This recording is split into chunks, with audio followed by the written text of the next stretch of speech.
Bismillahirrahmanirrahim. Assalamualaikum warahmatullahi wabarakatuh. Perkenalkan, nama saya Mira Putri Selvi dari kelas 3A PGSD UP Kampus Tasikmalaya. Berikut merupakan keterampilan bertanya. Oke, halo. Assalamualaikum anak-anak ibu semuanya. Selamat pagi. Pagi Ibu. Oke, alhamdulillahirrahmanirrahim. Gimana nih kabarnya, baik? Alhamdulillah luar biasa. Allahu Akbar. Oke, hari ini udah sarapan apa aja nih? Mie goreng. Aku akan absen, kemudian silakan anak-anakku untuk menyebutkan kalian hari ini sarapan apa, oke? Oke Ibu. Oke, kita mulai dulu dari Rizka. Nasi goreng Ibu. Oke, nasi goreng. Kemudian Andi, Mie mie goreng. goreng. Ada Putri, Nasi sama ayam Ibu. apa? Oh, nasi dan juga ayam. Oke, ternyata macam-macam sekali ya. Berarti tadi juga anak-anakku di sini sudah pada sarapan semuanya. Berarti sudah berenergi dan siap semangat untuk belajar. Siap? Siap Ibu. Oke. Nah, tadi tuh kan kita udah sarapan ya.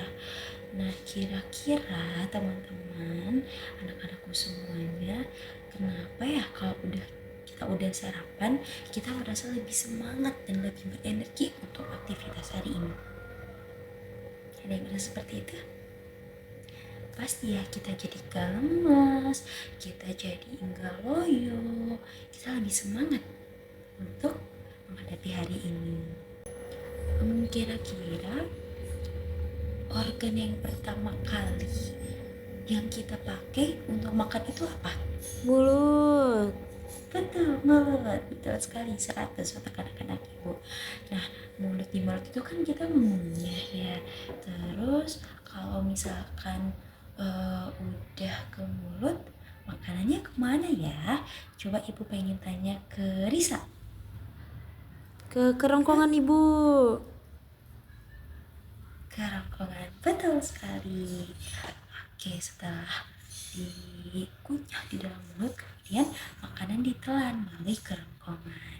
Dan setelah kerongkongan, nanti makanan itu akan masuk ke lambung, kemudian usus, dan yang lainnya. Jadi anak-anakku, hal yang tadi sudah kita sebutkan, sudah kalian sebutkan, sudah ibu sebutkan, itu adalah proses pencernaan. Nah, kenapa ya kalau misalkan kita udah makan, atau misalkan kemarinnya kita makan, besoknya kita pengen buang air besar? Coba, kenapa ya? Ada yang bisa menjawab? Oke, karena dari proses pencernaan tadi, makanan itu ada yang diserap oleh tubuh untuk menjadi nutrisi atau energi, dan juga ada yang diserap untuk dibuang menjadi kotoran, seperti itu. Oke, anak-anakku sekalian, tadi sudah disebutkan organ-organ pencernaan itu ada apa saja? Mulut. Kerongkongan. Nah, selanjutnya coba anak-anakku sekalian, kita simak dulu video berikut ya. Sebentar. Hai teman-teman, kemarin kan kita sudah membahas pencernaan makanan dari mulut ya. Setelah dari mulut, makanan kita menuju kerongkongan. Kerongkongan adalah suatu saluran seperti tabung sepanjang 20 cm yang menghubungkan antara rongga mulut dengan lambung. Di dalam kerongkongan terjadi gerakan peristaltik, yaitu gerakan meremas-remas yang dilakukan oleh dinding kerongkongan untuk membuat makanan terdorong masuk ke dalam lambung. Berarti tujuan selanjutnya ke lambung ya, Pipo? Betul, Bol. Lambung adalah bagian dari organ pencernaan manusia yang paling elastis. Lambung berbentuk seperti kantong dan terletak di dalam rongga perut sebelah kiri atas.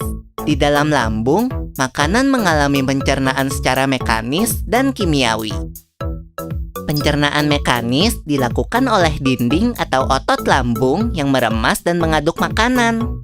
Pencernaan kimiawi dilakukan oleh getah lambung yang dihasilkan oleh kelenjar getah lambung. Getah lambung mengandung enzim pepsin, enzim renin, dan asam klorida. Enzim pepsin berfungsi untuk memecah protein menjadi pepton. Enzim renin berfungsi untuk mengendapkan protein susu menjadi kasein.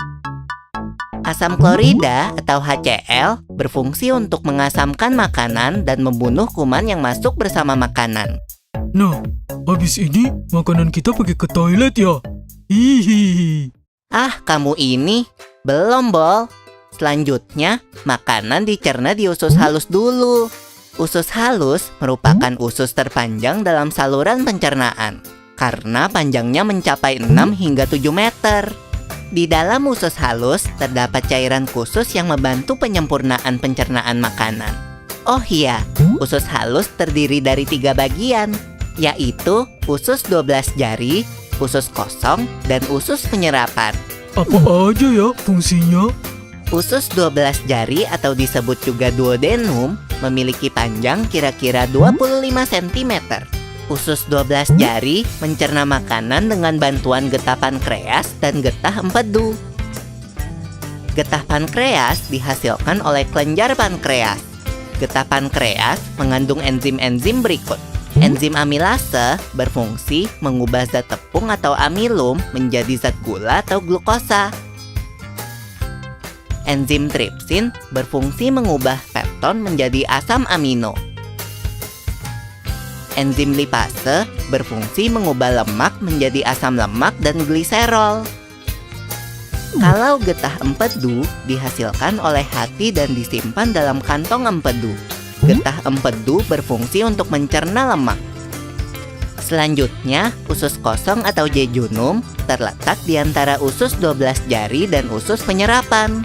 Usus kosong memiliki panjang sekitar 2,5 meter dan berfungsi untuk mencerna makanan dari usus 12 jari. Terakhir adalah usus penyerapan yang merupakan tempat penyerapan sari-sari makanan. Di seluruh permukaan dindingnya terdapat ujung-ujung pembuluh darah yang menyerap sari-sari makanan. Kemudian, sari makanan diedarkan melalui aliran darah ke seluruh bagian tubuh. Jadi makanan yang kita makan kembali lagi ke dalam tubuh kita ya? Iya, Bol. Habis itu, sisa makanan yang dicerna masih berlanjut ke usus besar. Nah, usus besar berfungsi menyerap cairan, vitamin, dan mineral dari sisa-sisa makanan yang telah diserap oleh usus halus. Pada usus besar, terdapat bakteri yang berguna untuk tubuh bernama E. coli yang berfungsi untuk membantu proses pembusukan sisa makanan. Proses pembusukan sisa makanan akan menghasilkan kotoran atau feses yang kemudian dikeluarkan melalui anus. Oh gitu. Nah, gimana dengan mulus? Itu disebabkan oleh apa ya, Pipo? Organ terakhir yang bernama rektum adalah ujung muara dari usus besar yang berfungsi sebagai tempat penyimpanan feses sementara.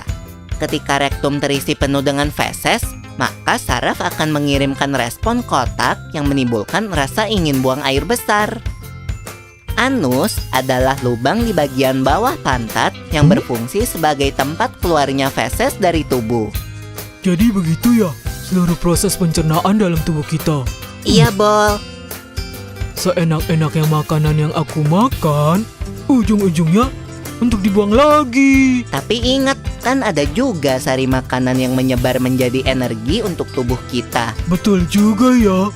Oh ya, Pipo, ngomong-ngomong soal pencernaan, kamu pernah sakit perut gak? Tentu saja, Bol. Kenapa ya perut kita bisa sakit? Nanti akan kita bahas bersama di video selanjutnya ya, Bol.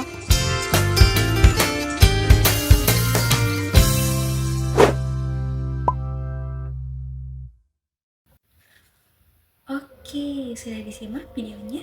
Sudah, Ibu. Gimana, bagus videonya? Oke, tadi katanya pencernaan makanan itu lewat apa saja? Mulut, Ibu.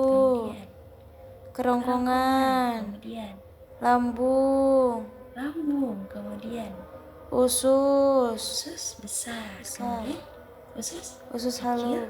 dan juga ke Anus. Betul sekali, sudah hebat anak-anak ibu ya. Tadi kita sudah belajar tentang pencernaan, dimana tadi ketika kita makan, kemana makanannya pergi, kemudian apa yang dihasilkan dari proses pencernaan tersebut. Nah, coba dari tadi yang telah kita pelajari, anak-anakku sudah tahu apa aja ya. Coba Putri. Makanan memberikan energi, Ibu. Oke, sip, mantap. Oke, karena ini sudah menunjukkan pukul 10, jadi anak-anakku sebentar lagi akan istirahat. Silakan untuk dibereskan dulu buku-bukunya, masukkan dulu ke dalam tas, kemudian membawa bekal, coba dikeluarkan dulu bekal makan siangnya. Setelah itu silakan istirahat dan jangan lupa setelah istirahat nanti kita akan belajar lagi. Kalian harus makan dulu, makan siang dulu supaya berenergi, oke? Oke, terima kasih sudah hebat hari ini anak-anakku. Selamat beristirahat dan wassalamualaikum warahmatullahi wabarakatuh.